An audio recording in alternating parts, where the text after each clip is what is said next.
నీచు వాసన లేని చేపల కర్రీ కోసం ఒక 50 గ్రాముల అల్లం, ఒక చిన్నులపాయి, 100 గ్రాములు కొబ్బరి, 1 టీ స్పూన్ గసగసాలు, 2 స్పూన్ల ధనియాలు. చేపల కూరకి ఇవి కావాల్సినవి. ముఖ్యంగా అల్లం వెల్లుల్లిని ఇలా చిన్న చిన్న ముక్కలుగా కట్ చేసి పెట్టుకోవాలి. కొబ్బరిని కూడా చిన్న చిన్న ముక్కలుగా కట్ చేసి పెట్టుకోవాలి. ముందు మనం అల్లం వెల్లుల్లి పేస్ట్ని అయితే కనుక రెడీ చేసుకుందాము. ఒక మిక్సీ జార్లోకి మనం ముందుగానే కట్ చేసి పెట్టుకున్న అల్లం వెల్లుల్లిని వేసుకొని పేస్ట్ చేసుకోవాలి.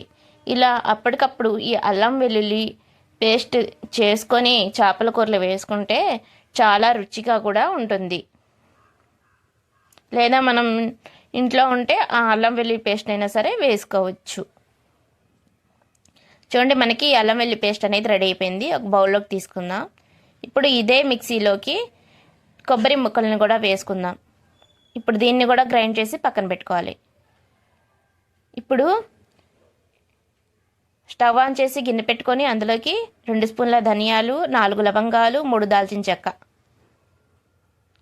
1 టీ స్పూన్ గసగసాలు వేసి ఒకసారి బాగా కలిసేలాగా కలుపుకుందాము. ఇప్పుడు దీనిని మీడియం ఫ్లేమ్లోనే సిమ్లోనే అండి 1 నిమిషం పాటు దోరగా వేయించుకొని ప్లేట్లోకి తీసుకొని పూర్తిగా చల్లారిన తర్వాత పౌడర్ చేసుకోవాలి. ఇప్పుడు ఇదే గిన్నెలోకి 3 స్పూన్ల సన్ఫ్లవర్ ఆయిల్ని, పామాయిల్ నూనె అండి, పామాయిల్ నూనెని వేయాలి. పామాయిల్ నూనెని వేయడం వల్ల మంచి టేస్ట్ వస్తుంది. ఈ లోపుగా మనం చేప ముక్కలు చూడండి, ఈ బొచ్చు చేపలు అంటారు కదండి, ఈ బొచ్చు చేపలు అయితే తీసుకున్నాం. ఈ లోపు మనకి ఆయిల్ అనేది కూడా హీట్ ఎక్కిందండి.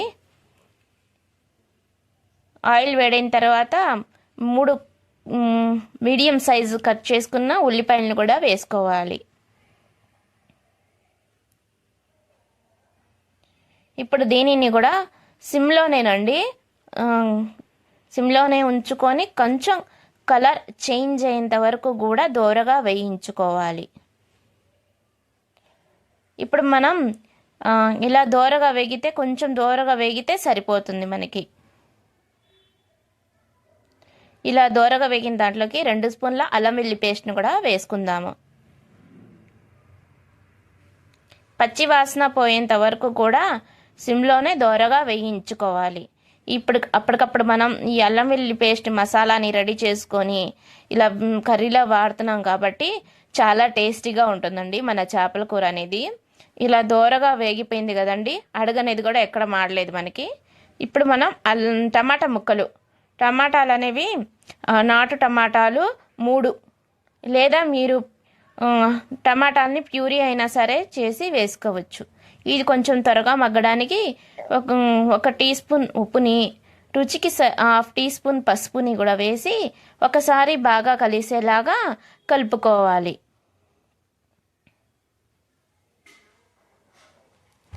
ఇలా అడుగు నుండి ఒకసారి బాగా కలిసేలాగా కలుపుకొని మూత పెట్టేసి సిమ్లోనే మగ్గించుకోవాలి.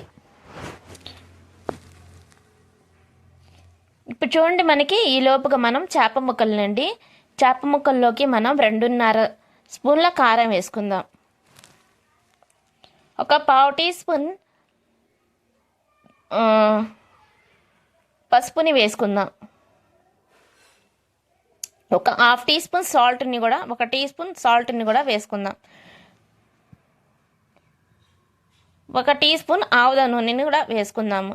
ఈ ఆముదం నూనె అనేది వేయడం వల్ల నీచు వాసన ఉండదు. ఒకవేళ మీకు ఇష్టం లేదు అనుకుంటే కనుక మీరు మామూలు ఆయిల్ అయినా సరే వేసి చేప ముక్కలన్నిటినీ కూడా ఉప్పు కారాలు అన్నీ కూడా బాగా పట్టేలాగా కలుపుకోవాలి. ఇలా కలిపి 1 పావు గంట లేదా అరగంట సేపు అయినా సరే నానబెట్టుకోవాలి. ఇలా నానబెట్టడం వల్ల ఉప్పు కారాలు పట్టి కూర అనేది మరింత రుచిగా ఉంటుంది. ఆముదం నూనె వేయడం వల్ల నీచు వాసన అనేది ముఖ్యంగా రాదు. ఇది పాతకాలపు రోజుల్లో ఇలా చేసేవారంట.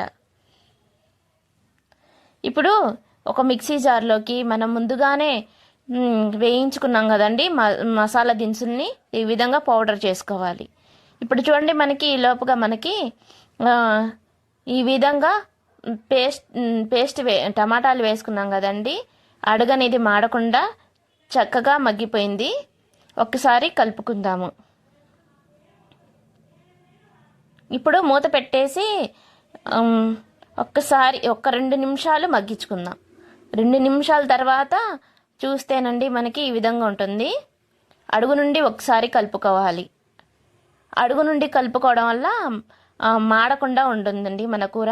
ఇప్పుడు ముందుగానే మనం గ్రైండ్ చేసి పెట్టుకున్న పచ్చి కొబ్బరి పేస్ట్ని అయితే వేసానండి. మీరు కావాలంటే ఎండు కొబ్బరి పేస్ట్ని అయినా సరే వేసుకోవచ్చు. పచ్చి కొబ్బరి వేయడం వల్ల ఒక టేస్ట్ వస్తుంది, ఎండు కొబ్బరిని వాడడం వల్ల మనకి మరొక టేస్ట్ అనేది వస్తుంది కూరకి.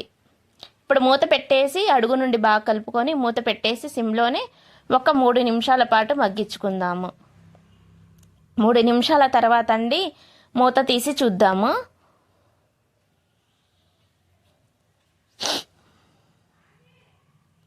చూడండి, అడుగు నుండి కూడా ఒకసారి కలుపుకొని చేప ముక్కలన్నిటినీ కూడా ముందుగానే కల్పించుకున్నాం కదా, ఈ చేప ముక్కలన్నిటినీ కూడా సమానంగా పరుచుకోవాలి. ఇలా లోతుగా ఉండే గిన్నెలోకి తీసుకొని చేప ముక్కలన్నిటిని కూడా సమానంగా పరుచుకోవాలి. మనకి ఈ చేప ముక్కలు అన్నిటిని కూడా పరుచుకున్నాం కదండి, ఈ గిన్నె అడుగు భాగం అనేది మందంగా ఉండాలండి. పలచగా ఉంటే గనుక మనకి కూర అనేది మాడిపోతుందండి, మనం ఎంత సిమ్లో చేసినా సరే. అందుకని మనం వెడల్పుగా అడుగు మందంగా ఉండే గిన్నెలోకి చేస్తే కూర అనేది మాడకుండా ఉంటుంది, ముక్క కూడా విరిగిపోకుండా ఉంటుంది. ఇప్పుడు మూత పెట్టేసి 3 నిమిషాల పాటు మగ్గించుకోవాలి. చూడండి, 3 నిమిషాల తర్వాత మూత తీసి చూస్తే ఈ చేప ముక్కలో నుంచి వాటర్ మొత్తం కూడా ఈ విధంగా వస్తుంది. ఇప్పుడు ఒకసారి కలుపుకుందాము. ఇలా కలపడం వల్ల చేప ముక్కలు అనేవి విరిగిపోకుండా ఉంటాయి. ఇప్పుడు 1 గ్లాస్ వాటర్ అయితే వేసుకుందాము. ఇప్పుడు ఇంకొకసారి కలుపుకుందామండి. ఇంకొకసారి అయితే కనుక మనం గెరట్టి పెట్టి కాకుండా ఇలా క్లాత్తోనే బాగా కలిసేలాగా కలుపుకుందాము. ఈ చేపల కూర వేడి వేడి అన్నంలో వేసుకొని తింటే ఉంటుందండి, చాలా రుచిగా ఉంటుంది. అలాగే ఆవ నూనెని వాడడం వల్ల అసలు నీచు వాసన అనేదే లేదండి, చాలా రుచిగా ఉంది. మా అమ్మగారు అంత బాగా చేశారు. మూత పెట్టేసి సిమ్లోనే ఆయిల్ పైకి తేలేంత వరకు కూడా ఉడికించుకోవాలి. చూడండి, ఈ విధంగా ఆయిల్ పైకి వచ్చింది కదండి. ఈ విధంగా ఒక్కసారి మా అమ్మ అయితే కనుక కలిపిందండి స్పూన్ పెట్టేసి. ఇప్పుడు కొంచెం కొత్తిమీరని, అలాగే ముందుగానే మనం గ్రైండ్ చేసి పెట్టుకున్న మసాలా పౌడర్ని వేసుకుందాము.